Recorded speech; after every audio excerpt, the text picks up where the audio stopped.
بالله نحمده ونستعينه ونستغفره ونؤمن به ونتوكل عليه ونعوذ بالله من شرور انفسنا ومن سيئات اعمالنا من يهده الله فلا مضل له ومن يضلل فلا هادي له ونشهد ان لا اله الا الله ونشهد ان سيدنا مولانا محمد عبده ورسوله اما بعد فقد قال الله تعالى في القران المجيد والفرقان الحميد اعوذ بالله من الشيطان الرجيم بسم الله الرحمن الرحيم انك لعلى خلق عظيم صدق الله مولانا العلي العظيم وصدق رسوله النبي الامين الكريم ونحن لا ذلك من الشاهدين والشاكرين والحمد لله رب العالمين. معزز سامعین کرام، ولایت صدر احترام علماء اسلام، آئیے ہم رات مل کر رسول پاک رحمت دو عالم نور مجسم آقائے کائنات نور کائنات جان کائنات رحمت کائنات جناب محمد رسول اللہ صلی اللہ علیہ وسلم کی مقدس بارگاہ میں بلند کا ثبوت ہے اور سب مل کر دور پاک مردانہ عزت سے سیدنا مولانا محمد المانی وسلم آج ہی مبارک وسلم صلاۃ و سلام علیک یا رسول اللہ صلی اللہ علیہ وسلم. 12 دن مسلسل ہونے والے میلاد کا آخری محفل اور آخری جلسہ ہے. جن بچوں نے ایک اچھے کام اور ایمان کو بڑھانے والے کام میلاد النبی 12 دن کا انعقاد کرنے کا ارادہ کیا، مسلمانوں کی ہوا دعائیں کرنا حضرت جوانوں اور بچوں کو برکتیں عطا فرمائے اور اللہ کرے کا یہ جلسہ ہمیشہ ہوتا رہے، ہمیشہ ہوتا رہے. بڑی بات ہے 12 دن ایک مقام پر جلسہ منعقد کرنا، بڑی سعادت ہے، بڑی بات ہے. اور اللہ تعالیٰ اتنی بڑی خدمتیں سب سے نہیں دیتا، انہیں تو لوگ دیتا ہے جن کو اللہ خود پسند فرماتا ہے. بہت جلدی میں قرآن مقدس کی آیت کریمہ تلاوت کرنے کا حاصل کیا ہے. تھوڑی دیر اس پر گفتگو کریں، سنیں، بعد میں سلام بیان ہو، دعا ہو. اس جلسہ جلوس کا دن ہے، جلوس شرکت کیجیے. نبی پاک صلی اللہ علیہ وسلم سے اپنی مصاحبت کی ارشاد خداوندی ہے انک لعلی خلق عظیم. اے نبی، ہم نے آپ کو دنیا کا سب سے بڑا اخلاق والا پیغمبر بنا کر مبعوث فرمایا. قرآن مقدس کی تلاوت کی، اس کا سیدھا ترجمہ ہے دنیا میں جتنے اخلاق والے تشریف لائے اور اخلاق کا پیکر بن کر آئے، ان تمامی اخلاق والوں میں مصطفیٰ کا اخلاق سب سے اونچا ہے. قرآن مقدس نے فرمایا انک لعلی خلق عظیم. اے رسول، آپ خلق عظیم پر ہیں، بہت بڑے اخلاق کے پیغمبر ہیں اور ہم نے آپ کو اخلاق ہی پر مبعوث فرمایا ہے. آپ نے اگر تاریخ پڑھی ہے اور تاریخ کی کسی کتاب سے آپ کو دلچسپی ہے، وہ کسی بھی مذہب کی تاریخ ہو اور کسی بھی مذہب کی قربانی ہو، اور ان تاریخوں میں کسی بھی مذہب کے قاری کا اخلاق اگر آپ نے پڑھا ہے تو آپ کو معلوم ہوگا کہ دنیا میں کون زیادہ اچھے لوگ گزرے اور کون اخلاق والا گزرا. نوشرما عادل کا نام لوگ لیتے ہیں، بہت بڑے اخلاق والے تھے نوشرما عادل، اور بہت پیار محبت کی باتیں کرتے تھے. بے شک نوشیرہ عادل ایک عادل اور اخلاق والا گزرا.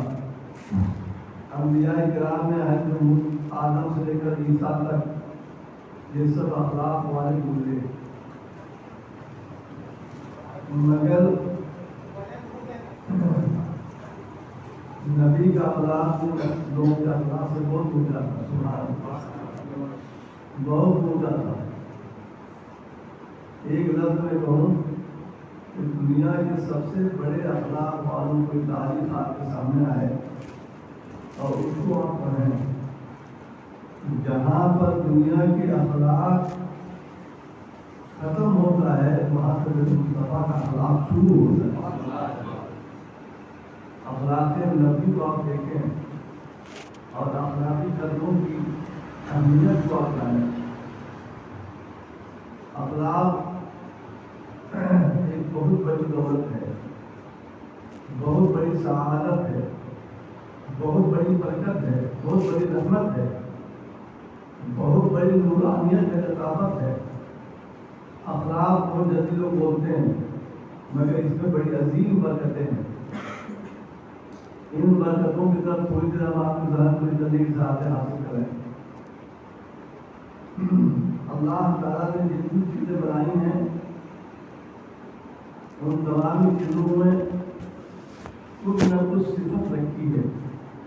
اگر صفت نہ ہو تو وہ ذات جس کو بنایا وہ بیکار ہو جائے گی. بغیر صفت کی کوئی ذات نہیں ہے. کوئی بھی شے آپ لے لیں, اس شے کے ساتھ اس کا وصف اس کی صفت ضرور ہوگی.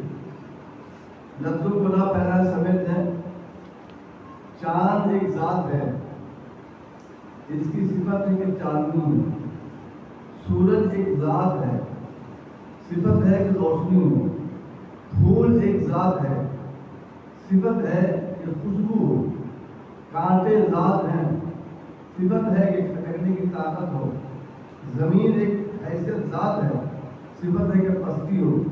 آسمان ذات ہے, صفت ہے کہ بلندی ہو. پتھر ذات ہے, صفت ہے کہ سختی ہو. نغمے ذات ہیں, صفت ہے کہ اس میں روانی ہو. یہ سب ذات ہیں, بغیر صفت کے نہیں ہیں.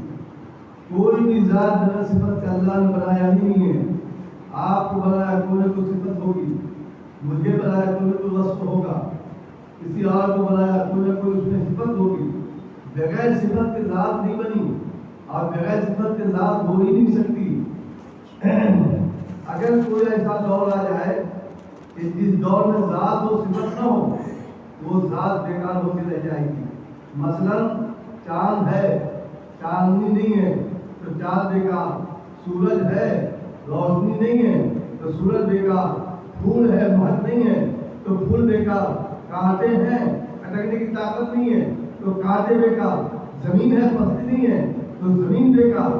آسمان میں بلندی نہیں ہے تو آسمان بیکار.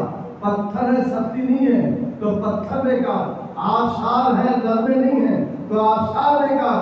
میں کہتا ہوں جس طرح سے یہ ذات کے ساتھ صفت نہ ہو تو ذات بیکار ہو کے رہ جائے گی. پھول ہے, خوشبو نہیں ہے تو پھول بیکار. اسی طرح مسلمان ہے, اخلاق اس کے پاس نہیں ہے تو مسلمان بیکار. ایمان ہے, اخلاق نہیں ہے تو ایمان بیکار.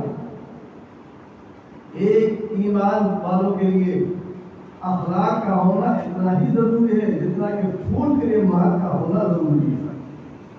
پھول کے بغیر اخلاق, خوشبو کے بغیر اخلاق, پھول کا تصور نہیں ہوتا. اسی طرح اخلاق کے بغیر ایمان کا تصور نہیں ہوتا, اسلام کا تصور نہیں ہوتا. مسلمانوں, آج آخری درجے میں یہ کہنے پر مجبور ہوں, آج ہم بہت بد اخلاق بن گئے ہیں. اسلام نے ہمیں جتنا اخلاق کی تعلیم دیا تھا اتنے ہی زیادہ ہم بد اخلاق بن گئے ہیں. کوئی گھر نہیں ہے کہ جہاں بد اخلاقی کا نمونہ نہ ملے.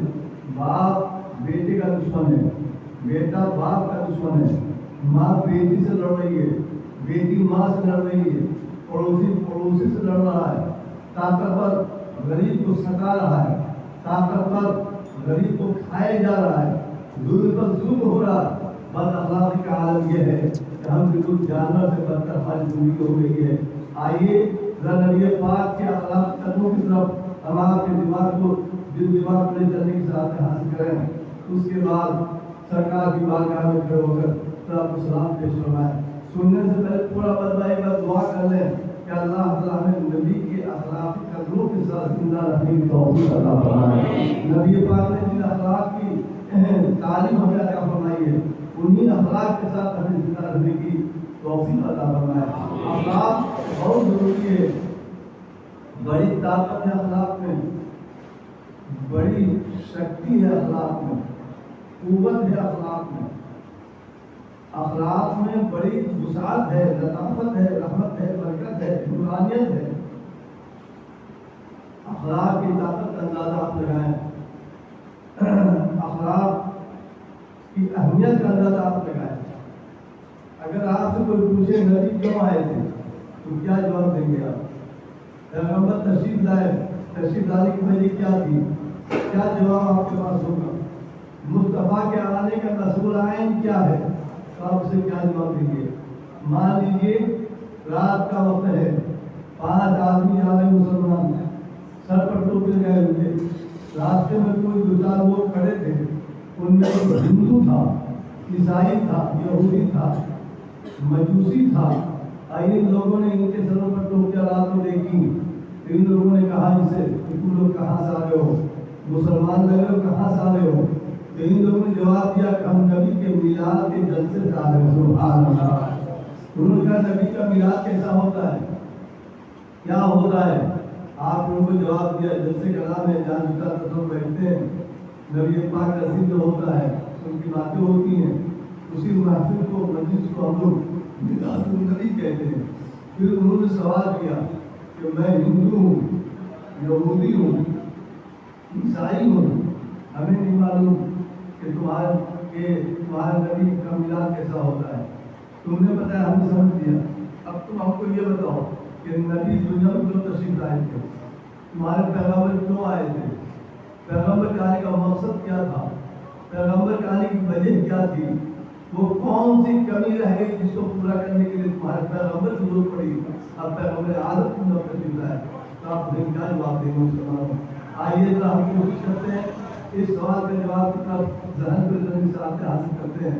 آج ہم سے کوئی پوچھے تو تمہارا نبی کیوں آیا تھا, تمہارے نبی کے آنے کی وجہ کیا تھی, تمہارے نبی کے آنے کا مقصد کیا تھا, تمہارے نبی کے آنے کا نظر العین کیا تھا, تو ہم کیا کریں گے؟ حدیثیں دیکھیں گے, اسلامی کتابیں دیکھیں گے اور ان حدیثوں سے پوچھیں گے کہ بتائیں نبی کیوں آئے تھے.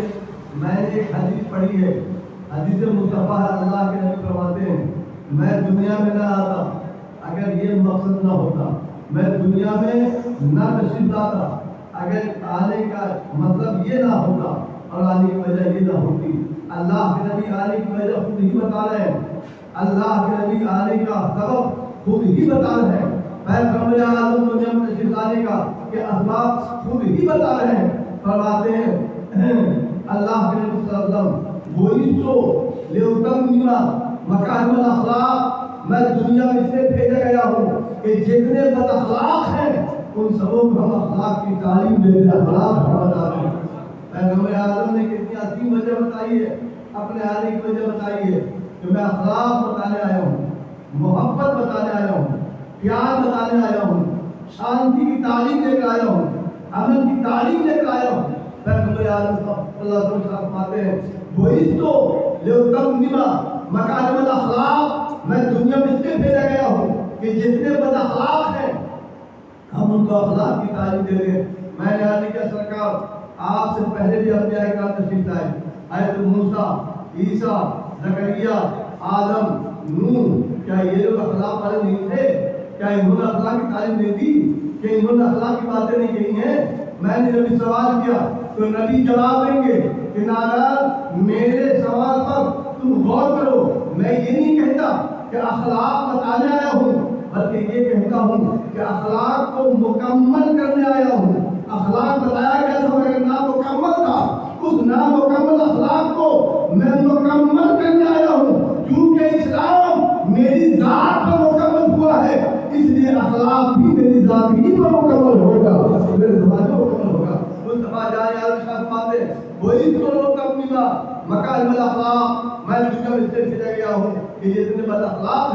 ہم انہیں اخلاق کی تعلیم دے رہے ہیں. مسلمانوں قرآن حدیث مبارکہ نے ہم کو کتنا عظیم دھن دیا ہے. مصطفیٰ نہ آتے اگر اخلاق بتانا مقصود نہ ہوتا, مصطفیٰ نہ آتے اگر محبت کا پیغام دینا نہ ہوتا, مصطفیٰ نہ آتے اگر امن کا پیغام دینا مقصود نہ ہوتا. رسول اللہ صلی اللہ علیہ وسلم کی بات پر غور فرمائیے. کھانا کھانا زندہ رہنا ایک اور سی بات ہے, مگر مصطفیٰ کے آنے کی صحیح وجہ کا معلوم کرنا یہ اور بات ہے. مسلمانوں رسول اللہ صلی اللہ علیہ وسلم نے اپنے آنے کی وجہ اخلاق ہی کو بتایا ہے. ہم اخلاق بتانے آئے ہیں. اگر اخلاق بتانا نہ ہو مقصود ہوتا تو میں دلوں میں تشریف نہ لاتا. آئیے ہم آگے آپ کے ذہن میں لے چلیں. میں نے کہا یا رسول اللہ ارشاد فرمائیں آپ اخلاق بتانا آئے ہیں تو نماز فرض ہے یہ کس نے بتایا, روزہ فرض ہے یہ کس نے بتایا, زکوٰۃ فرض ہے یہ کس نے بتایا, حج کرو فرض ہے یہ کس نے بتایا, قرآن کی تعلیم حاصل کرو فرض ہے یہ کس نے بتایا. نماز کیوں جب اخلاق ہی بتانے تشریف لائے گا, اخلاق ہوتا نماز کیوں ہے؟ تو نبی جواب دیں گے کہ تم بڑے بے وقوف ہو, تم نے نماز اور اخلاق کو دو حصوں میں بانٹ دیا. یہ دونوں دو نہیں ہیں بلکہ دونوں ایک ہیں. سر جھکے تو عبادت کہو اور جھکنا سر کا قبول ہو جائے, اسی کا نام محبت ہے, اسی کا نام اخلاق ہے. نماز اخلاق سے دور نہیں ہے اور اخلاق نماز سے دور نہیں ہے. اخلاق کے لیے نماز کا ہونا ضروری ہے اور نماز کے لیے اخلاق کا ہونا ضروری ہے. ایک آدمی بہت نمازی بد اخلاق ہے, نماز منہ پر بانٹی جائے گی, مقبول نہ ہوگی. ایک آدمی بہت بڑا حاجی ہے مگر بد اخلاق ہے, حج اس کے منہ پر باندھ دیا جائے گا.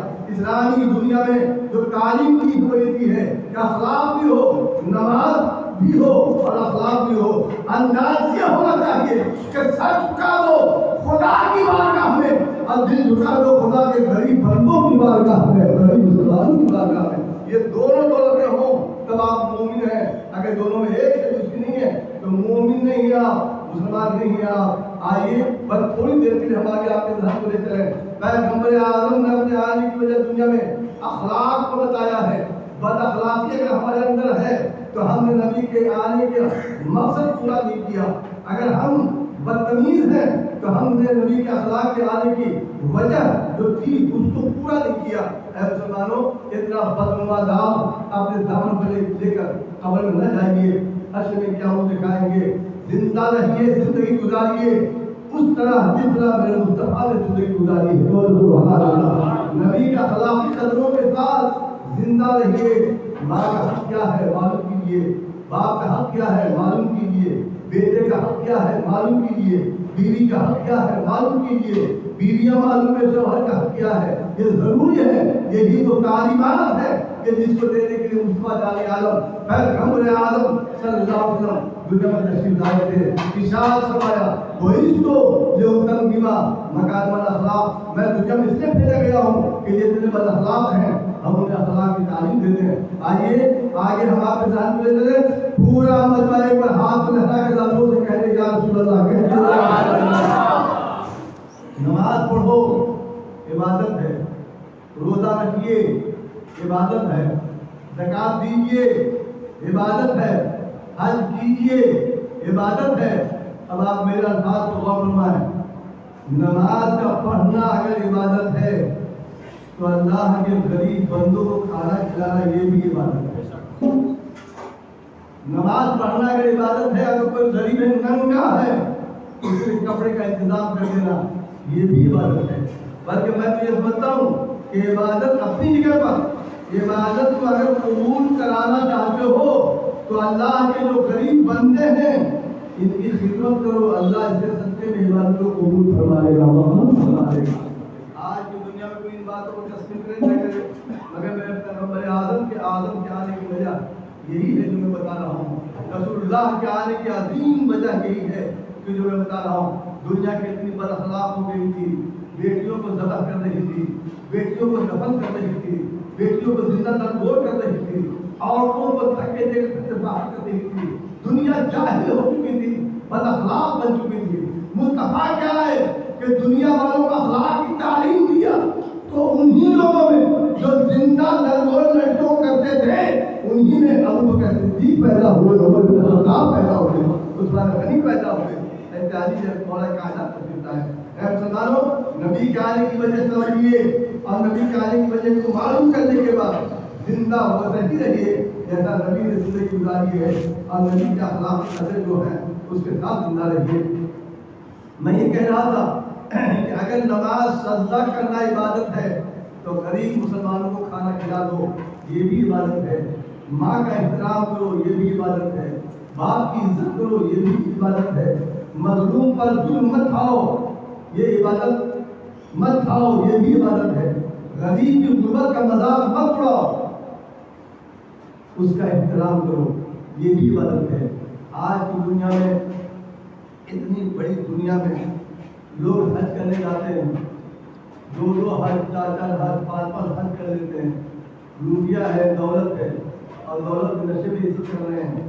جن کے پاس کم دولتیں ہیں، حج فرض ہے، وہ ایک حج کر کے خاموش ہو جاتا ہے، دوسرے حج کا ارادہ نہیں کرتا۔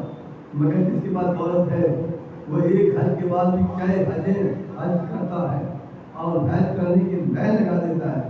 میرے یہاں کانپور میں حاجی صاحب تھے، انتقال ہو گیا، حاجی صغیر، انہوں نے 45 حج کیے تھے۔ سبحان اللہ، 45 حج کیے تھے۔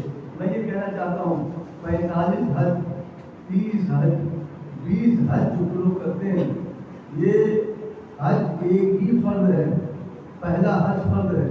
اس کے بعد جو حج کرتے ہیں ان حجوں میں نفل حج کا ثواب ملے گا۔ فرض تو ادا ہو گیا، نفل حج کا ثواب ملے گا۔ اگر ہماری برادری میں صرف ایک شہر آتے ہیں، رائے گڑھ، اور بڑے شہر میں کلکتہ، بمبئی، اتنے بڑے شہروں میں صرف ایک شہر سے جتنے حاجی ہر سال نفل حج کرنے جاتے ہیں، ایک سال نفل حج نہ کریں اور ان حج کے پیسے کو جمع کر دیں اور کوئی انجمن تنظیم بنا دیں، اور اس انجمن تنظیم کے ذریعے ان پیسوں کو ان غریبوں میں تقسیم کر دیں کہ جو کوئی کاروبار نہیں کرتا۔ 2 سال ایسا کریں کہ میری برادری میں کوئی کاروبار کے لیے لے جائے گا، سب کو اللہ کاروبار کرے۔ اگر ہے کسی میں دل میں اتنا بڑا کام کر دے، حج کی رقم اٹھا کر کسی غریب کو دے دے، ہے کوئی دل والا؟ نہیں کریں گے آپ، ورنہ آپ کو بارے میں کوئی 2 بار حج کیا، 3 بار حج کیا، یہ کیسے کہے؟ حج ہی کریں گے آپ، غریبوں کو دیں گے ہم کی رقم، یہ ہم سے کہاں ہو پاتا ہے اور کہاں ہو پائے گا؟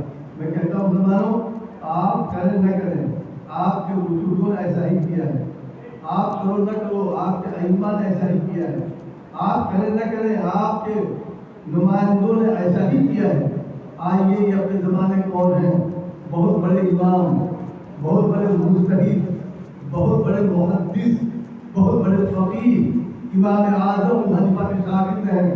ان کا نام ہے حضرت امام عبداللہ ابن مبارک رحمۃ اللہ علیہ، امام یوسف، امام محمد، امام زفر، امام ابو حنیفہ کے شاگرد ہیں۔ ویسے یہ بھی ابو حنیفہ رحمۃ اللہ علیہ کے شاگرد ہیں، حضرت امام عبداللہ ابن مبارک رحمۃ اللہ علیہ۔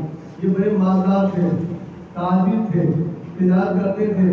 انہوں نے 27 حج پیدل کیے تھے، کعبہ شریف گئے تھے سواری سے نہیں، گھر سے پیدل جاتے تھے۔ عراق کے رہنے والے ہیں، کوفہ کے رہنے والے ہیں، اور کوفہ سے پیدل جاتے تھے مکہ اور جا کے وہ حج کرتے تھے۔ 27 حج انہوں نے پیدل کیے ہیں، 28واں حج کا ارادہ کر رہے ہیں، 28واں حج کا پروگرام بنا رہے ہیں۔ 28واں حج کے لیے جب آپ جا رہے تھے تو اکیلے نہیں گئے، 40,000 مریدوں کو اپنے خرچے سے ساتھ لے گئے۔ سبحان اللہ، کتنے بڑے مالدار رہے ہوں گے عبداللہ بن مبارک رحمۃ اللہ علیہ، 40,000 مرید کو اپنے ساتھ حج کرنے لے گئے اور ان کے ساتھ اپنا حج کرنا چاہا۔ یہ 28واں حج تھا ابن مبارک رحمۃ اللہ علیہ۔ یہ ابن مبارک کے نام سے مشہور ہے، اجتہاد کی دنیا میں، مفتیوں کی دنیا، محدثین کی دنیا میں ابن مبارک کے نام سے مشہور ہے۔ پورا نام ان کا ہے حضرت عبداللہ ابن مبارک، مگر ابن مبارک کے نام سے مشہور ہے۔ امام ابو حنیفہ کے بڑے شاگرد ہیں، امام اعظم کے عظیم شاگرد ہیں ابن مبارک رحمۃ اللہ علیہ۔ یہ فرماتے ہیں 28واں حج میرا تھا، میں نے ارادہ کیا، 40,000 مرید کے ساتھ یہ جا رہے تھے۔ راستے میں رات ہوئی، خیمہ ڈال دیا، ایک باغ میں رات گزاری اور گزری. صبح ہوئی, فجر کی نماز پڑھی, تسبیح کے دانے لے کر بیٹھ گئے. دیکھا تھوڑی دیر کے بعد ایک بچی سامنے سے آئی, لڑکی بچی بیٹی سامنے سے آئی, جھکی, کوئی چیز اٹھایا اور تیزی سے وہ بھاگی. ابن مبارک رحمۃ اللہ نے بچی کو جھکتے ہوئے دیکھا تھا, چیز اٹھاتے ہوئے نہیں دیکھا تھا, بھاگتے ہوئے دیکھا. ابن مبارک نے فرمایا میری بچی میرے قریب آؤ, بیٹی میرے قریب آؤ, تم بتاؤ ہمیں کہ کیا چیز لے کر بھاگ رہی ہو. تو وہ لڑکی رونے لگ گئی. اس لڑکی نے کہا حضرت بس ہے کوئی چیز میرے دامن میں, مجھے جانے دیجیے. کہا نہیں جانے نہیں دوں گا, تم چور ہو, میرے سینے میں کوئی چیز چرا کر بھاگ رہی ہو, آنکھوں میں دھول ڈال کر میرے سینے میں کوئی چیز تم نے چرا لیا ہے, دکھاؤ دامن, تیرے دامن میں کیا ہے. تو بچی رونے لگی, لڑکی رونے لگ گئی. سرکار یہ آپ کے گھر کی کوئی چیز نہیں ہے, سینے میں کوئی چیز نہیں ہے, میں چور نہیں ہوں, میں جا رہی ہوں, مجھے جانے دیجیے اور جلدی جانے دیجیے, مجھے نہ روکیے. اگر میں رک گئی میرے گھر میں طوفان مچ جائے گا, مصیبتیں آ جائیں گی, بلائیں آ جائیں گی. مجھے موبائل فرماتے ہیں جاؤ چلی جاؤ, مگر دامن جو چیز ہے یہ مجھے دکھا دو کہ تیرے دامن میں کیا ہے. بچی نے کہا سرکار یہ مت دیکھیے, اگر دکھاؤں گی تو رو پڑیں گے آپ, دکھاؤں گی تو آپ گر پڑیں گے, دکھاؤں گی تو حج کرنا بھول جائیں گے, دکھا دوں گی تو کعبے کا طواف نہیں کر پائیں گے آپ. اسے آپ نہ دیکھیں میرے دامن میں کیا ہے. ابن مبارک نے کہا میں تو ضرور دیکھوں گا, تیرے دامن میں کیا ہے میرا حج چھوڑوا دے گا, تیرے دامن میں کیا ہے جو میں بے ہوش ہو جاؤں گا, ضرور اب دیکھوں گا, دکھا تیرے دامن میں کیا ہے. اگر نہیں دکھاتی ہے تو میں کہوں گا کہ تم چور ہو, میرے سے کوئی چیز چرا کر بھاگ رہی ہو. بچی کو جب زیادہ زور دیا تو انہوں نے دکھایا, اس کے دامن میں ایک مری ہوئی چڑیا تھی, چڑیا لے کر وہ بھاگ رہی تھی, مردہ چڑیا, مری ہوئی چڑیا لے کر وہ بھاگ رہی تھی. ابن مبارک نے کہا بتاؤ یہ تو مردہ چڑیا ہے. کہا جی ہاں. کہا اسے تم کیا کرو گی, اسے لے کر تم بھاگ رہی ہو, اسے بہت بڑی نعمت تمہیں مل گئی, بہت بڑی دولت مل گئی, کوئی اسے چھین نہ لے, ایسا تیزی سے بھاگ رہی ہو. تو اس بچے نے جواب دیا سرکار یہ میری رضا ہے, یہ میری روح کو بڑھائے گی, میری جسم کی طاقت کو بڑھائے گی, مجھے مرنے سے بچائے گی, یہ میری رضا ہے, میں مردہ چڑیا ہی کھاتی ہوں. کہا آپ مردہ چڑیا کیوں کھاتی ہو. کہا میرا باپ نہیں ہے, میرا کوئی وارث نہیں ہے, میرا کوئی نگراں نہیں ہے, میرا کوئی دیکھنے والا نہیں ہے, میں مردہ چڑیا کو پکڑ کے لاتی ہوں ہفتے میں ایک بار, اور اسے 7 دن تک بھون بھون کر میں کھاتی ہوں, یہ میری زندگی ہے. ابن مبارک رحمۃ اللہ نے فرمایا مردہ چڑیا کھاتی ہو, تیرے گھر میں کتنے لوگ ہیں. کہا میں ہوں, میری ماں ہے, میرا چھوٹا بھائی ہے, باپ مر چکا ہے, ان کا وصال ہو چکا ہے. ابن مبارک رحمۃ اللہ علیہ نے سنا, آنکھوں میں آنسو آ گئے. ابن مبارک رحمۃ اللہ علیہ ارشاد فرماتے ہیں کہ میں نے اس بچی سے کہا میری بیٹی میرے قریب آؤ, اسلامی خاتون, اسلامی بیٹی, ایمانی قرآنی بیٹی, میرے قریب آؤ, جب قریب سے مجھے سمجھاؤ آخر تمہارے گھر کا معاہدہ کیا ہے. یہ مردہ چڑیا تمہارے گھر کی وجہ کب سے ہے اور کب تک رہے گی اور کہاں تک رہے گی. اس بچی نے رو کے جواب دیا جب سے میرا باپ مرا ہے میں مردہ چڑیا لے جاتی ہوں, 3 ٹکڑے کرتی ہوں, ایک ٹکڑا میری ماں بھون کے کھاتی ہے, ایک چھوٹا بھائی کھاتا ہے, تیسرا ٹکڑا میں کھاتی ہوں. یہی میری زندگی ہے, یہی میری دنیا ہے, یہی میری احساسہ ہے. ابن مبارک رحمۃ اللہ تعالی نے تو فرمایا کہ اس چڑیا کو پھینک دے, تیرا دامن داغدار ہو رہا ہے, گندا ہو رہا ہے, کوئی غلہ تجھے اللہ دے دے گا. بچی نے جواب دیا نہیں پھینکوں گی, داغدار ہونے دیجیے, جان تو بچے گی, زندگی تو بچے گی, روح تو حیات تو ملے گی, میں اسے نہیں پھینکوں گا. وہ بچی نے جواب دیا ابن مبارک آپ کو میں پہچانتی ہوں, آپ کتنے بڑے امام ہیں, آپ کو میں جانتی ہوں, آپ کتنے بڑے مجتہد ہیں, کتنے بڑے محدث ہیں, مجھے نہ روکیے سرکار, مجھے جان دیجیے. کہا تم مجھے کیسے جانتی ہو. کہا گزشتہ سال بھی آپ حج کرنے جا رہے تھے اور اسی باغ میں ٹھہرے تھے, میں آئی تھی آپ سے ملنے, میرا باپ مجھے لے کر آیا تھا, اس وقت باپ زندہ تھا. آپ باپ نے مجھ سے کہا تھا بیٹی چلو سامنے کے باغ میں امام ٹھہرا ہے, وہ ایسا ہے کہ جو اسے جہنمی دیکھ لیتا اللہ اسے جنتی بنا دیتا ہے. میں آپ کی عظمت کو جانتی ہوں, آپ کی برکت کو جانتی ہوں, آپ کے دل میں ٹھیس کی بننا چاہتی ہوں. مجھے جانے دیجیے سرکار, میری جو زندگی ہے وہ میرے کافی ہے, کافی ہے, اب بہت اچھی ہے, اب آپ زیادہ مجھے نہ رکیے, میں جا رہی ہوں. تمہارا ابن مبارک نے فرمایا نہیں جاؤ گی تم, ابھی تم یہیں ٹھہرو, اپنے مریدین کو بلایا. 40,000 مریدین ان کے ساتھ سفر میں تھے. تمام مریدین سے آپ نے کہا کہ تم لوگ پاس کوئی دینار درہم ہے؟ مریدین نے کہا ہاں. کہا کتنے دینار ہیں؟ کہا 40,000 دینار ہم اپنے گھروں سے لے کر نکلے ہیں اور ہمارے جمن بندے ہوئے ہیں. ابن عمر فرماتے ہیں 40,000 دینار نہیں، اپنے دیناروں میں سے ایک ایک دینار نکالو اور نکال کر اس بچی کی گود میں ڈال دو. 40,000 مریدین نے ایک ایک دینار نکالا، 40,000 دینار ہو گئے اور اس بچی کی گود میں ڈال دیا اور اپنا جو سارا ساری رقم تھی وہ سب کچھ دے دیا. اور دینے کے بعد فرمایا کہ آج میرا حج کعبہ کو دیکھنے کے بعد ادا نہیں ہوگا، ہم اس فیملی کی بھوک کو مٹا دیں گے تو اللہ میرے حج کو قبول فرمائے گا اور حج کے رنگ سے حج کا ثواب ملے گا. اتنا بڑا دل کوئی لائے سینے میں، کوئی مومن کوئی مسلمان اتنی بڑی عبادت کا جلوہ دکھاوے اس دور میں کہ اپنی رقم دے کر کسی کی ضرورت کو دور کر دے، کسی کی مظلومیت کو دور کر دے، کسی کی بے روزگاری کو ختم کر دے، کسی کی یتیمیت کو دور کر دے. اتنا بڑا دل تمہیں نہیں ملے گا، نہیں ملے گا. اور ملے گا بھی تو اماموں کے پاس، ائمہ کے پاس، مجتہدین کے پاس. ابن مبارک رحمۃ اللہ علیہ نے 40,000 دینار اس بچی کو کے گود میں دیا. گھر واپس آ گئے، بغیر حج کیے واپس ہو گئے. مریدین کے ساتھ جب گھر آئے سوئے تو خواب دیکھ رہے کہ اللہ فرما رہا ابن مبارک ہو، پہلے کا حج تو مشکوک ہے اور اس حج کو میں نے قبول فرما لیا ہے. اللہ فرمائیں گے. میں آج یہ کرتا ہوں کہ اسلامی دنیا میں تعریف یہ ہے، نبی آئے اخلاق بتانے، محبت بتانے، پیار بتانے، امن بتانے، شانتی کا پیغام دینے میرے مصطفیٰ تشریف لائے ہیں. آج دنیا والے یہ کہتے ہیں کہ رسول صلی اللہ علیہ وسلم ظالم تھے، مصطفیٰ پر ظلم کا الزام لگاتے ہیں. تلوار سے اسلام پھیلا، طاقت سے اسلام پھیلا، قوت سے اسلام پھیلا. کتنے بدترین الزام لوگ لگاتے ہیں مصطفیٰ جان عالم پر. اسلام تلوار سے نہیں پھیلا ہے، اسلام قوت سے نہیں پھیلا ہے، اسلام طاقت سے نہیں پھیلا ہے. اسلام جو پھیلا ہے اور کم دنوں میں بہت تیزی سے جو پھیلا ہے وہ صرف مصطفیٰ کے اخلاق سے پھیلا ہے، مصطفیٰ کی محبت سے پھیلا ہے.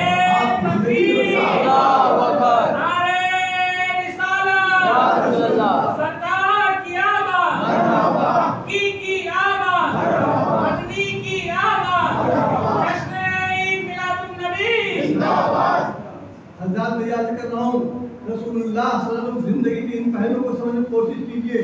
2 رکعت کی نماز پڑھنا آسان ہے، سجدے کر لینا آسان ہے، مگر یاد رکھو وہ سجدہ کبھی قبول نہ ہوگا کہ جس سجدے کے پیچھے ظلم ہوگا، زیادتی ہوگی، جبر ہوگا، قہر ہوگا. ایسے سجدے کو اللہ کبھی قبول نہیں فرمائے گا. ایک آدمی نماز پڑھنے آ رہا ہے، دروازے مسجد پر کوئی یتیم بچہ بیٹھا ہے. یتیم بچے نے کہا حاجی صاحب مجھے کچھ دے دیجئے. حاجی صاحب کو جلا لایا، بھی مہنگا. ایک تماچا مارا، بچہ زمین پر گر پڑا. حاجی صاحب ایسا سجدے میں سر رکھ دیا. بتاؤ ایسا سر سجدہ قبول ہوگا کہ جس کے پیچھے یتیم کے آنسو بہ رہے ہیں؟ یتیم پر ظلم ہوا ہے، تماچے مار کے آیا ہے، اسے زمین پر گرا کے آیا، سجدے کر رہا. ایسا سجدہ قبول ہوگا؟ نہیں ہوگا. اللہ فرماتا ہے کہ تم سر جھکاؤ میری بارگاہ میں، دل جھکاؤ میرے غریب بندوں کی بارگاہ میں، غریب مسلمانوں کی بارگاہ میں. تب ہم تیرا سجدہ قبول فرمائیں گے. اسلام کا نسب العین کو پہچانیے، قانون اسلام کو، مزاج اسلام کو پہچانیے. مسلمانوں آپ مسلمان ہو، آپ کی زندگی کیسی ہونی چاہیے، کیا فطرت ہونی چاہیے، کیسے آپ اٹھیں گے بیٹھیں گے، کیسے بازار میں چلیں گے، گھر میں رہیں گے، گھر میں ہوں گے تب زندگی کیا ہوگی آپ کی، باہر دوستوں ہوں تب زندگی کیا ہوگی آپ کی. یہ تمام پہلوؤں کو بتانے کے لیے آپ آئے کائنات دنیا میں تشریف لائے تھے اور ہر طرح کا پہلو مصطفیٰ نے ہم کو آپ کو بتایا ہے. آئیے ایک واقعہ ہم آپ کے سامنے اور رکھیں، شاید آپ کا دماغ میری بات کو قبول کر سکے. پورا مجمع ہاتھ کو لہرا کے بول سکے یا رسول اللہ، یا رسول اللہ، اور بول سکے یا رسول اللہ. سن 8 ہجری میں مکہ فتح ہو گیا. سن 8 ہجری میں مکہ فتح ہوا. مکہ جب فتح ہوا، آج جب کعبہ شریف جائیں گے تو کعبے کے دروازوں میں ایک دروازے پہ لکھا باب الفتح، لکھا ہوا موٹا موٹا، آج بھی لکھا ہوا باب الفتح, یہی دروازہ کعبہ کا ہے, حرم کا, کہ جس سے نبی داخل ہوئے تھے, صحابہ داخل ہوئے تھے, سب 8 ہجری میں, اور داخل ہو کر کعبے میں جا کے نماز پڑھی تھی. کعبے کے اندر نبی نے نماز پڑھی تھی. کعبے کو اندر سے بند کر لیا تھا اور اس کے اندر جا کے نبی نے تنہا نماز پڑھی تھی سن 8 ہجری میں. مکہ فتح ہو گیا, رسول اللہ کے ہاتھ میں آ گیا, کوئی لڑنے کو تیار نہیں, مقابلے کو تیار نہیں, پورا مکہ فتح ہو گیا, پوری دنیا فتح ہو گیا.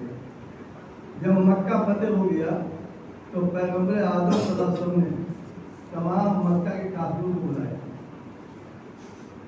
مکہ کے تمام کافر نبی کے پاس آئے.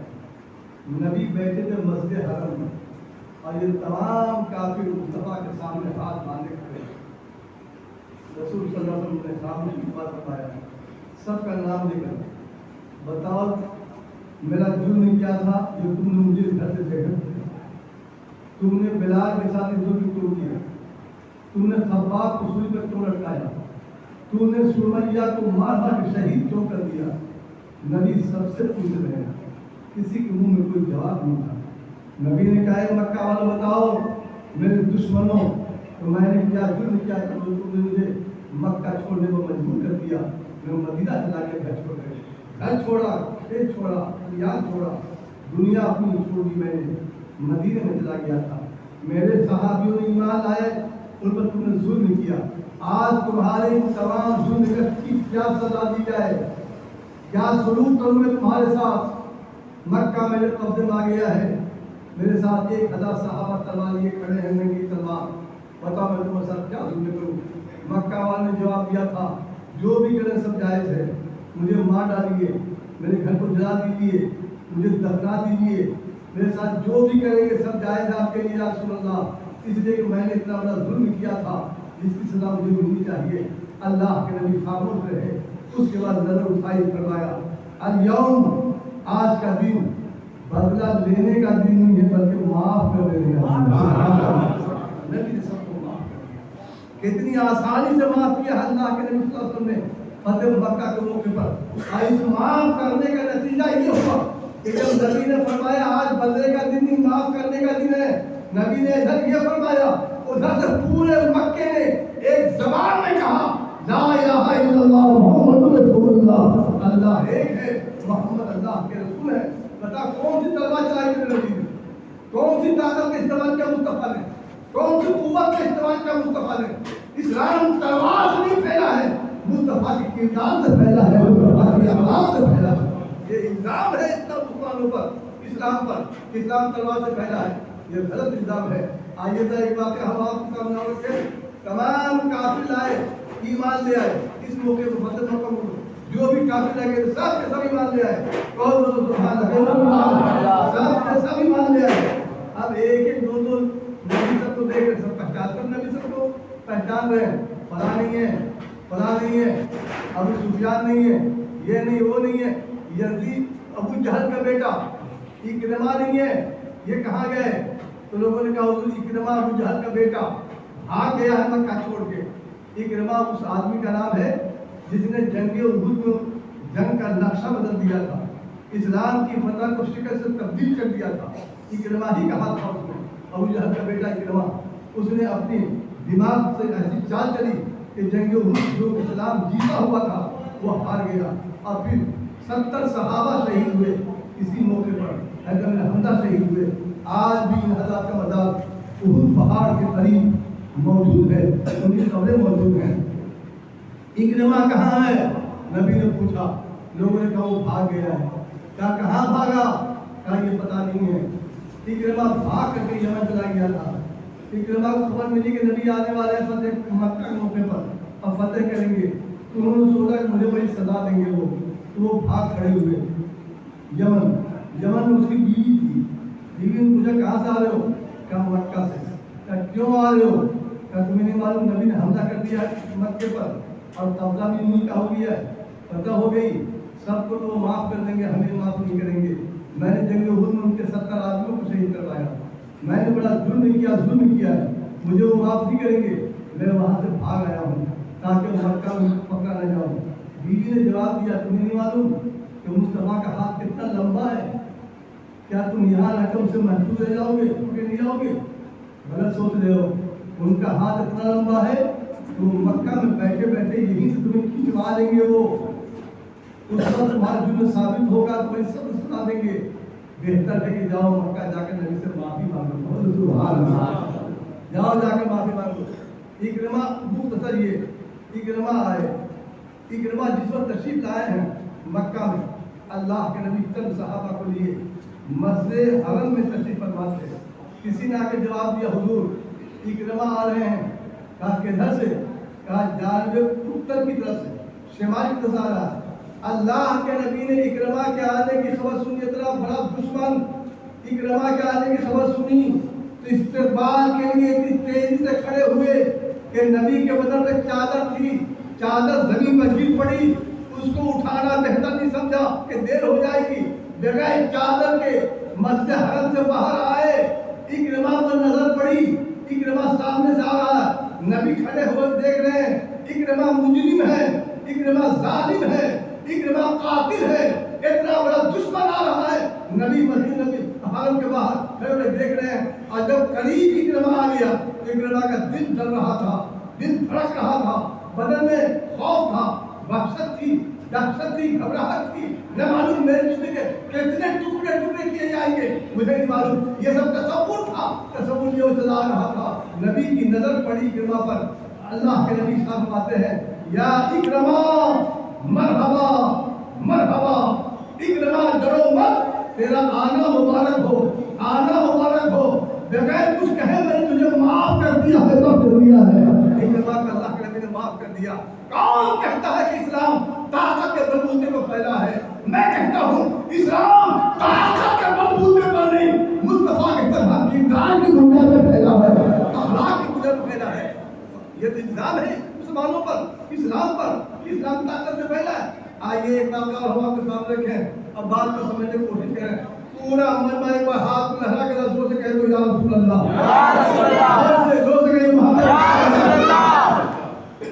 آج سرکار کے آنے کی تاریخ دن ہے. محبت سے کہو نبی تو ہر محبت والے کرنے والے کے گھر تشریف لاتے ہیں. آج تو مسعود آنا عام ہے. جو محبت کرتا ہے ان کے یہاں بھی آئیں گے، جو ان کا کلمہ پڑھتا ان کے یہاں بھی آئیں گے. جو آواز دے ان کے نہ دے ان کے یہاں، اور جو آواز دے گا فرشتے گواہ ہوں گے کہ انہوں نے نبی کو آواز دیا تھا فلاں موقع پر. محبت سے آواز دیجیے کہ جو سے یا رسول اللہ. مکہ فتح ہو گیا. مکہ کے فتح ہونے کے بعد نبی پاک نے جائزہ لیا مکے کا کہ دیکھیں میری فتح سے کتنے خوش ہیں کتنے ناراض ہیں. بلال کو بلایا، فرمایا جاؤ مکہ میں آواز دو کہ نبی پاک نے فتح کی. تمہیں اچھا لگا یا خراب لگا؟ نبی بلال آواز دیتے ہیں. مکہ کے ایک دوسری گلی میں گئے، دیکھا تنہا ایک عورت بوڑھیا سامان لیے کھڑی تھی. بلال کھڑے ہو گئے، فرمایا کہ شاید یہ کچھ شکایت کرے گی. پوچھا کہ نبی نے فتح کی کچھ ہو؟ انہوں نے جو بھی جواب دیا نہیں دیا. بلال چلے آئے. نبی نے پوچھا کیا ہوا؟ کہاں سے کہا سب کچھ ہے، سب کچھ ہے آپ سے. نبی نے فرمایا نہیں ایسا نہیں ہو سکتا، سب کچھ نہیں ہوں گے. بلال تم بیٹھو میں جاتا ہوں. نبی خود ہی گلی آ کر پوچھنے کے لیے کہ مجھ سے ناراض ہو کتنے لوگ ناراض ہیں کتنے خوش ہیں. آواز دیتے ہوئے تشریف لے کے وہی بڑھیا جو بلال کو ملی تھی وہ سرکار کو ملی. نبی نے پوچھا یہاں کیوں کھڑی ہو؟ کہا میں کھڑی ہوں. کہا کیوں؟ کہا آپ کو مطلب؟ کہا مطلب تو ہے. کہا کیا مطلب ہے؟ کہا مطلب یہی کہ میں پوچھوں کہ یہاں کیوں کھڑی ہو، اکیلی کیوں ہو، یہ سامان کیسا ہے؟ وہ نہیں جانتی تھی یہ مصطفیٰ ہے. قول سبحان اللہ. وہ نہیں جانتی تھی اللہ کے نبی ہے، پیغمبر رحمت عالم ہے. انجانے وہ کہہ رہی ہے آپ کو مطلب؟ نبی کا مطلب تو ہے یہ سامان کیسا ہے؟ تو بوڑھا نے جواب دیا سامان میرا ہے، بہت بھاری ہے، اٹھا نہیں پا رہی ہوں، اٹھانے والے کا انتظار ہے. کوئی آ کے سامان اٹھا میرے کامل کر دے. کہا کب سے انتظار کر رہی ہو؟ کہا 2 گھنٹے ہو گئے. کہا 2 گھنٹے میں کوئی سامان اٹھانے والا تو نہیں ملا؟ کہا صاحب یہ مکہ ہے، یہاں سامان گرانے والے ملتے ہیں کاندھے سے، اٹھانے والے نہیں ملتے ہیں. نبی نے کہا آج سے تاریخ مکہ کی بدل جائے گی کہ مکہ میں سامان گرانے والے نہیں اٹھانے والے بھی ہیں. اور یہ کہہ کر نبی جھکے ان کے سامان کو اٹھایا، اس بڑھیا کے سامان کو نبی نے اٹھایا اور اٹھا کر تو ان کے کاندھے پر نہیں رکھا، اپنے کاندھے پر یہ کہہ کر رکھا کہ تیرا سامان بڑا بھاری ہے، بہت بوجھ ہے، بڑا وزن ہے، تو اسے لے نہ جا پائے گی، کہاں جانا ہے تجھے؟ کہا گھر، کہا تیرا گھر کہاں ہے؟ کہا بتا دیا، کہا چلو میں تیرے گھر تک پہنچا دوں، بولو سبحان اللہ۔ نبی پاک ان کے سامان کو اٹھا اپنے کاندھے پر رکھا اور ان کے ساتھ چلنے لگ گئے۔ مکہ ختم ہو گیا، آبادی سے ختم ہو گیا، ایک جنگل کا پہاڑ ملا، بڑھیا نے کہا یہی میرا گھر ہے، اس جنگل میرا گھر، تم یہاں سامان رکھ دیجیے۔ نبی نے ان کے سامان کو وہیں پر رکھ دیا، چلنے لگے، واپس ہونے لگے، تو نبی نے کہا اس جنگل میں تیرا گھر ہے، یہاں اکیلی رہو گی، یہاں شیر ہوں گے، بھالو ہوں گے، جانور ہوں گے، اکیلی کیسے رہ پاؤ گی؟ کہا آپ کو اس سے کیا مطلب، سامان آپ نے پہنچا دیا، کرم ہے آپ کا احسان، اب آپ جائیے۔ نبی جب پلٹنے لگے تو ضعیفہ کی ممتا بیدار ہوئی، اس کا اخلاق بیدار ہوا، اس کی محبت بیدار ہوئی، اس کا جذبہ عشق بیدار ہوا، اور ضعیفہ نے آگے بڑھ کر نبی کا دامن تھام لیا، اور دامن تھامنے کے بعد کہا نہیں جانے دوں گی، پہلے بتائیے کہ آپ کون ہیں، آپ کا نام کیا ہے، آپ مکہ میں کہاں سے آئے؟ 60 سال میری زندگی کے مکہ میں گزرے ہیں، مگر میں نے کبھی مکہ میں ایسا انسان نہیں دیکھا تھا جیسے کہ آج میں نے آپ کو دیکھا ہے، بتائیے آپ کا نام کیا ہے؟ مصطفیٰ نے کہا میرا نام جو کچھ نہیں ہو، میں سمجھ لو کہ میں یوں ہی ہوں، مکہ ہی کا ہوں، مکہ ہی رہتا ہوں، مکہ ہی جا رہا ہوں۔ ضعیفہ نے کہا میں جانے نہیں دوں گی، دامن مضبوطی سے پکڑ لیا مصطفیٰ کا، کہا میں جانے نہیں دوں گی، نام بتاؤ، گھر بتاؤ، پتہ بتاؤ، ایڈریس بتاؤ، تب میں جانے دوں گی۔ مصطفیٰ نے پلٹ کے کہا یہ بتاؤ کہ تم نے مکہ کیوں چھوڑا ہے؟ کہا ایک نبی کی وجہ سے۔ کہا وہ کون ہے؟ کہا ان کا نام محمد ہے، وہ مدینے سے آیا ہے، 3 دن پہلے مکہ میں حملہ کیا، مکہ فتح کر دی، ان کے ڈر سے میں نے مکہ چھوڑ دیا ہے کہ نہ میں مکہ میں رہوں گی، نہ ان کی شکل دیکھوں گی، نہ ان کا کلمہ پڑھوں گی۔ مکہ چھوڑنے کی وجہ محمد ہے، مصطفیٰ ہے۔ نبی نے کوئی جواب نہیں دیا، پھر اس نے آگے بڑھ کے دامن تھام دیا، بتاؤ نام۔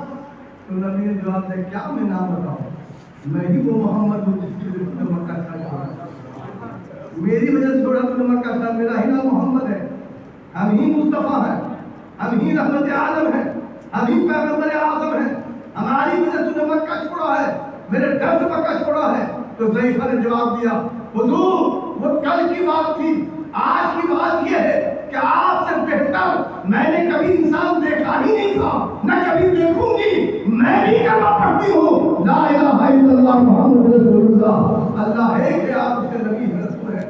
کون کہتا ہے کہ اسلام تلوار کے زور سے پھیلا ہے، طاقت کے بلبوتے پھیلا، قوت کی بنیاد کے ساتھ پھیلا؟ نہیں نہیں، الزام مت لگاؤ، اسلام طاقت کے بلبوتے پر نہیں، مصطفیٰ کے کردار سے اسلام پھیلا ہے، کریکٹر سے اسلام پھیلا ہے، رسول اللہ کی زندگی حیات سے اسلام پھیلا ہے، سیرت مصطفیٰ سے اسلام کو پھیلانے والی ہے۔ اور کم ٹائم میں، کم وقت میں دنیا کے تمام انبیاء کرام سے زیادہ مصطفیٰ کے ماننے والے پیدا ہوئے، سبحان اللہ، دین کے ماننے والے پیدا ہوئے، پوری دنیا میں اسلام پھیلا، اور سب سے زیادہ تمام مذہبوں میں، قوم میں سب سے زیادہ بڑی قوم اگر کوئی ہے وہ مسلمانوں کی قوم ہے، وہ لوگ کی قوم ہے، ہماری قوم ہے۔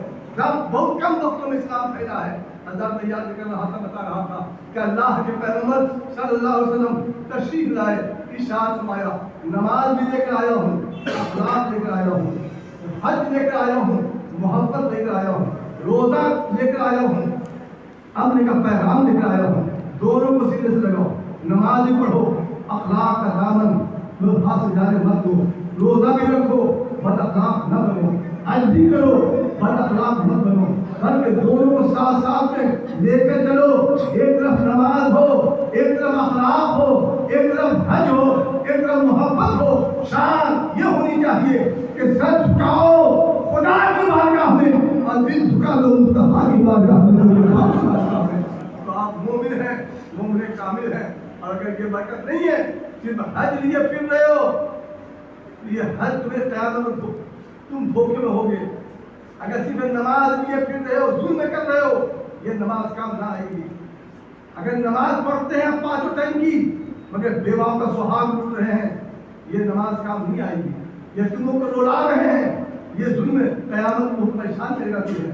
بیواؤں کو پریشان کر، غریبوں کو پریشان کر رہے ہو، یہ تمہیں غصہ آئے گا قیامت کے دن. اس لیے مسلمانوں، اس سے پہلے کہ موت آئے توبہ کرو. کسی کو ظلم کرنے سے، غریب کی غربت کا مذاق اڑانے سے، بیواؤں کا سہاگ لوٹنے سے، یتیم بچوں کی عزتیں لوٹنے سے توبہ کرو اس سے پہلے کہ موت آئے. اور زندگی گزارو ویسی جیسی کہ میرے مصطفیٰ نے زندگی گزاری ہے، گزاری ہے. ان کا سچا غلام بن کے جیو. بس انہی پیغام، آخری پیغام کے ساتھ میں رخصت ہو رہا ہوں آپ سے. پھر نہ چاہے اللہ چاہے تو ملاقات ہوگی اور نہ ہوگی یہ بھی ہو سکتا ہے. اے مسلمانوں، اخلاق کا دامن نہ چھوڑنا، محبت کا دامن مت چھوڑنا، پیار کا دامن مت چھوڑنا، مگر یہ اخلاق ان کے لیے ہونا چاہیے جو مصطفیٰ کے وفادار ہیں. بہت سبحان اللہ. جو مصطفیٰ والے ان کے لیے اخلاق ہے، اور جو مصطفیٰ والے نہیں ہیں بدکار ہیں. اب مصطفیٰ کے نام پر روٹی کھاتے مسلمان کہتے ہیں مگر باغی ہیں، ان کے لیے میرا کوئی اخلاق نہیں ہے. ہم ان کے لیے عمر بن خطاب کی سنت کو زندہ کریں گے، بڑے سخت ہوں گے جو غدار مصطفیٰ ہوں گے، اور جو وفادار مصطفیٰ ہوں گے ہم ان کے لیے بڑے نرم ہوں گے. اپنے کشمیری کا کردار ادا کرے گا. اشارت خداوندی ہے انک لعلی خلق عظیم. اے مصطفیٰ، ہم نے آپ کو دنیا کا سب سے بڑا اخلاق والا پیغمبر بنا کر مبعوث فرمایا ہے. دنیا کی زندگی میں اخلاق کردار کو روشن کیجیے اور زندہ کیجیے. اور یہ کہ آج میلاد نبی کا دن ہے، میلاد رسول کا دن ہے، آمد رسول کا دن ہے.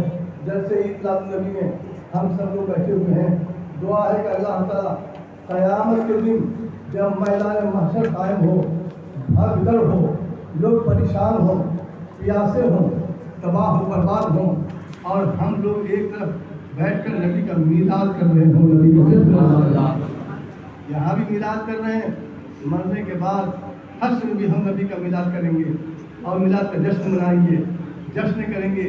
اور ہم جو وہاں جشن کریں گے وہاں مقرر کوئی عام آدمی نہیں ہوگا، وہاں ہمارے جلسے کا مقرر ہمارا غوث ہوگا، ہمارا خواجہ ہوگا. انشاءاللہ تعالیٰ میلاد مصطفیٰ مت چھوڑیے، اخلاق مت چھوڑیے، محبت کو مت چھوڑیے، امن کا پیغام دیجیے، سراپا مومن بن جائیے. چلیے لوگ دیکھ کر کہیں یہ امن جا رہا ہے، یہ شانتی جا رہا ہے، یہ محبت جا رہا ہے، یہ عشق جا رہا ہے. ایسی زندگی گزاریے. یہ اسلام کی تعلیم ہے، یہی قرآن کی تعلیم ہے. ہم نے اپنے آپ کو برباد کر لیا، ہمارے نام پر اسلام بدنام ہو رہا ہے. ہم نے اپنے آپ کو خراب کر لیا، ہمارے نام پر اسلام بدنام ہو رہا ہے. اسلام کو بدنام ہونے سے بچائیے، کردار اسلامی بنائیے، قرآنی بنائیے. بس آخر میں 5 منٹ آپ کا ٹائم لے کر بات کو میں سمیٹ دوں. پورا مجمع ایک بار زور سے ہاتھ کو لہرا کر پوری طاقت کے ساتھ کہہ دے یا رسول اللہ. کہیے کسے کہیے یا رسول اللہ، یا رسول اللہ. اے مسلمانوں، گھر میں کوئی بیماری آوے، پریشانی آوے، گھبراہٹ کا ماحول ہو، خوف کا ماحول ہو، تو میں نے بہت پہلے جیسا کہا تھا، آج بھی کہہ کر رخصت ہو رہا ہوں کہ اس گھر میں نمازیں پڑھا کرو. نفل نماز، مستحب، سنت گھر میں، اور فرض نماز مسجد میں. جس گھر میں نماز پڑھی جاتی ہے کراہت نہیں آتی ہے، اللہ کی رحمت آتی ہے، برکت آتی ہے. آج ہم نے گھر میں نماز پڑھتے ہی نہیں ہیں. وضو کیا سیدھے مسجد بھاگے، سنت وہیں، نفل وہیں، مستحب وہیں، فرض وہیں، واجب وہیں. ارے میاں یہ کس نے سکھایا تھا ساری نماز مسجد میں پڑھو؟ میں عرض کرتا ہوں نماز کی 2 قسمیں ہیں، فرض سنت. سنت اپنے گھر پڑھیے، فرض مسجد میں پڑھیے، تاکہ اللہ کا کرم تیرے اوپر مسجد میں ہو تب بھی رہے، گھر میں ہو تب بھی رہے. نماز پڑھیے، اپنے گھر میں پڑھیے. نماز نفل نمازیں، سنت نمازیں، فرض نماز مسجد میں پڑھو. نمازیں پڑھیے گھر میں. جس گھر میں نماز ہوتی ہے نحوست نہیں آتی، کراہت نہیں آتی، جادو ٹونے کا اثر نہیں ہوتا، بھوت نہیں آتا، شیطان نہیں آتا، خباثت نہیں آتی، بربادی نہیں آتی، مرض نہیں آتا، بیماری نہیں آتی. جس گھر میں سجدہ ہوتا ہے اور جہاں سجدہ نہیں ہوتا ہے سب کچھ وہاں آتا ہے. نبی نے کہا تھا جس گھر میں نماز نہیں ہو قبر کی طرح ہے. جس گھر میں نماز نہیں پڑھتے ہیں وہ مردے لوگ ہیں. اپنے گھر کو قبر نہ بناؤ، اپنے گھر کو قبر والوں کی طرح نہ بناؤ. اپنے گھر میں نماز کو سجدہ کرو، رحمت کا مستحق بنو، برکت کا مستحق بنو. اور میں یہ کہہ رہا ہوں جس گھر میں ایسا ہو نمازیں پڑھیے اور نماز قبول ہو جائے اس کے لیے نبی کا میلاد بھی کیجیے. نماز تو پڑھ لی، قبول ہے کہ نہیں ہے؟ قبول کرنا چاہتے ہو تو اسی گھر میں میلاد مصطفیٰ کرو، رسول اللہ کے نام کی محفل کرو. مت بلاؤ مقرر، مت لگاؤ لاؤڈ اسپیکر، مت بلاؤ محلے والوں کو، گھر کی عورتوں کو جمع کر لو، آنگن دھو لو، گلاس پانی رکھ لو. نبی کا میلاد تھوڑی دیر خود ہی پڑھو، بعد میں کھڑے ہو کے صلاۃ السلام پڑھو، دعا کرو. کر کے دیکھو 24 گھنٹے نہیں گزریں گے، بے پناہ اللہ کی رحمت آپ کے گھروں میں اتر جائے گی، برکتیں اتر جائیں گی. میلاد مصطفیٰ مت چھوڑیے، عشق رسول مت چھوڑیے، محبت رسول مت چھوڑیے، اخلاق مت چھوڑیے، نماز مت چھوڑیے. سب کا ملا جلا سنگم بن جائیے، اور اس سنگم ملے جلے کا بن کر جب چلے تو دوسرے لوگ کہیں یہ امام حسین کا غلام جا رہا ہے، خواجہ کا ماننے والا جا رہا ہے. اے مسلمانوں، اور جب ہم میلاد مصطفیٰ کرتے ہیں اور کر رہے ہیں الحمدللہ، خرچ کرنے والے یہ خرچ کر رہے ہیں.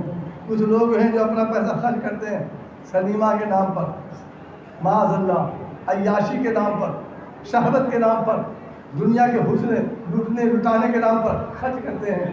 اور کچھ ایسے لوگ ہیں جو اپنا پیسہ خرچ کرتے ہیں صرف اور صرف مصطفیٰ کی محبت کے نام پر.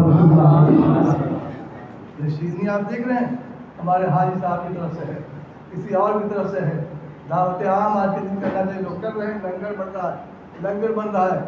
یہ سب میاں ہماری بخشش کا ذریعہ ہے، کہو تو سبحان اللہ. یہ سب ہماری نجات کا ذریعہ ہے. ہمیں نماز پر بھروسہ نہیں، روزے پر بھروسہ نہیں، زکوٰۃ پر بھروسہ نہیں، قرآن کی تلاوت پر بھروسہ نہیں، اپنے علم پر بھروسہ نہیں، علامہ ہونے پر بھروسہ نہیں، مفتی ہونے پر بھروسہ نہیں.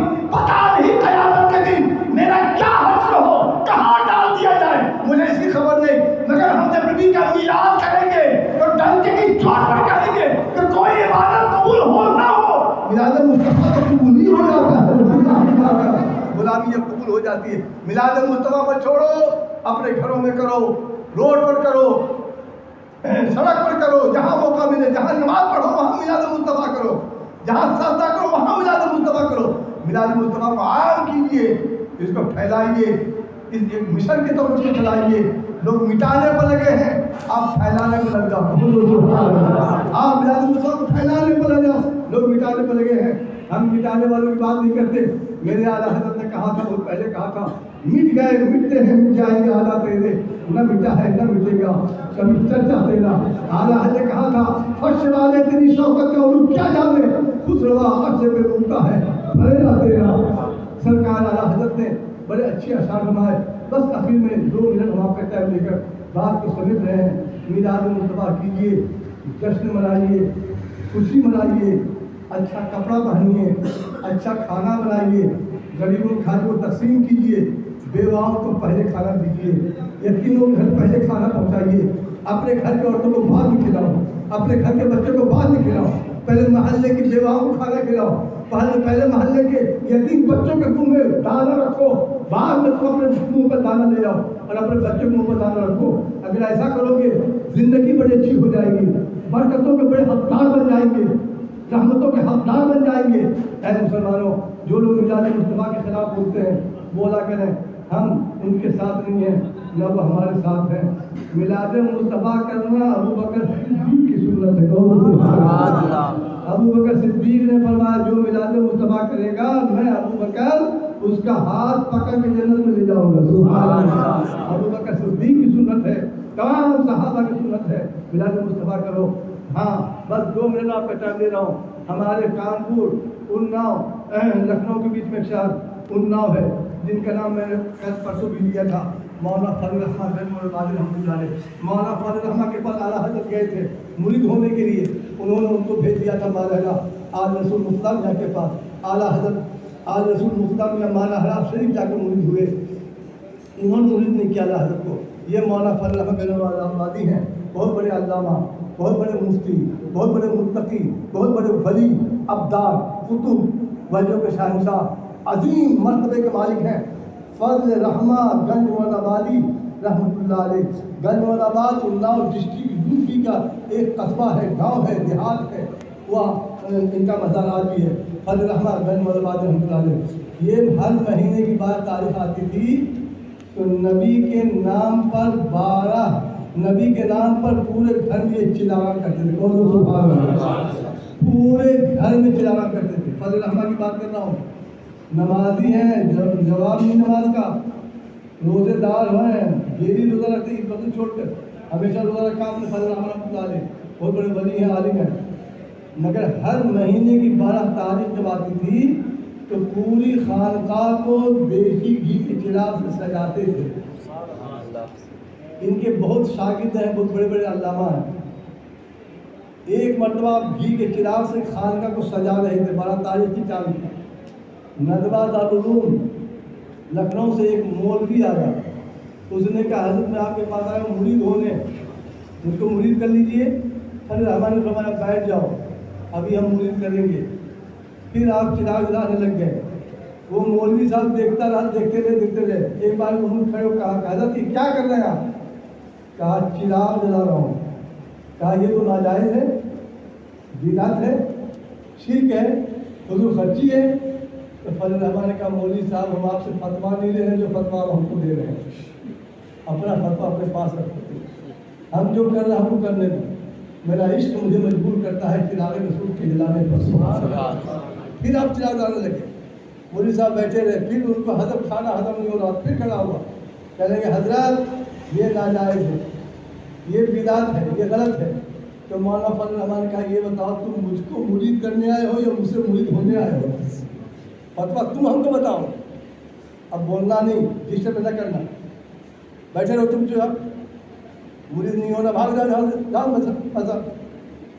ڈانٹا آپ نے، دبتا. کیونکہ وہ بڑا بےشرم بےشرم ہوتے بھی ہیں. کون؟ ارے دیوبندی بہت بےشرم ہوتا ہے. ہمارے یہاں کانپور میں ایک مولانا تھے صوفی عبدالجبار، ایک مسجد امام تھے. کوئی دیوبندی آ جاتا تھا تو مسجد کو صابن سے دھلواتے تھے. میرے دیکھا ہوا، میرے سامنے کی بات ہے، میں نے دیکھا. ایک مرتبہ وہ مسجد میں ظہر کی نماز میں بیٹھے ہوئے تھے کہ 2 دیوبندی آ گئے. اب وہ نماز پڑھنے لگا، ان کو آیا جلا. بھائی طاقت میں بھی تھے وہ بھائی صوفی ان کے پاس بڑے بہت طاقت میں تھے، بہت بڑے بڑے بدماش گھوڑے ان کے ہاتھ میں تھے. اسی برداشت تھا ان کو. وہ دونوں دیوبندی نماز پڑھنے لگے. پر مولانا صوفی الباس صاحب دیکھتے رہے. پہچانتے تھے وہ شہر کے تھے، پہچانتے تھے بندی یہی. ایک بار انہوں نے چلایا ابے فلاں گٹار، ابے بابو بابو، یہ سب بدماشوں کے نام ہے. اب سب مار دیے گئے. سب تھے دائیں بائیں کہیں بھی. کہے ہاں حضور. کہے حضور کا بچہ ادھر آ، دیکھ یہ دونوں کیا کر رہے ہیں. وہ دونوں جوہر کی نماز پڑھ 4 رکعت 2 رکعت بیٹھے تشہد. کہا اس کو اٹھا اب قبر میں ڈال دے. بابو اور وہ دونوں آئے، تشہد کی حالت میں یوں گود میں اٹھایا. اور یہ مسجد قبرستانی میں تکیہ کہا جاتا ہے، ایک قبر میں جا کے ڈال دیا. کہا حضور ہو گیا کام. کہا ڈال دیا. کہا ڈال دیا. اتنے بے شرم ہیں کہ یہ قبر ہی میں نماز پڑھنے لگے. 2 رکعت باقی تھی نا. اور جب 2 رکعت پوری ہو گئی دعا کر رہے اللہ میری قوم کو ہدایت دے، میری قوم مجھے نہیں پہچانتی. صوفی الباس نے کہا اچھا تم مجھے ہدایت دعا کر رہا. کہا بے مار دے گولی، بعد ہم پڑھ لیں گے. جب گولی کے نام سنا دونوں بھاگ کھڑے ہوئے. مسلمان میں بڑے بے شرم ہوتے ہیں. تو میں یہ کہہ رہا ہوں یہ بے شرمی تھی مولوی صاحب کی. بار بار کہہ رہے تھے بدعت ہے بدعت ہے، آپ چلا جاتے رہے. ایک بار پھر وہ کھڑے ہوئے، انہوں نے کہا یہ ناجائز ہے. تو مولانا فضل احمد نے کہا مولانا صاحب تجھے تیرے رب کی قسم اگر یہ ناجائز ہے چراغ کرنا تو جاؤ جا کر تمام چراغ کو بجھا دو. اور آج تم نے اگر میرا ایک بھی چراغ بجھا دیا تو آج کے بعد میں قسم کھاتا ہوں کوئی چراغ کبھی نہیں جلاؤں گا. اگر ایک بھی چراغ تم نے بجھا دیا تو وہ گیا جا کر چراغ کو بجھانے لگا. مگر وہ ایک طرف چراغ کو بجھاتا جاتا تھا تو دوسری طرف چراغ جلتے جاتے تھے. 3 بار ایسا ہی کیا اور 3 بار چراغ جلتے چلے گئے، بجھا نہ سکا. پریشان ہو گیا کہ کہنے لگا حضور چراغ تو بجھ ہی نہیں رہے. تو فضل احمد نے کہا اگر دنیا کا چراغ ہوتا بجھ جاتا. یہ محمد کا چراغ ہے، قیامت کا رسول عالمی کا چراغ ہے.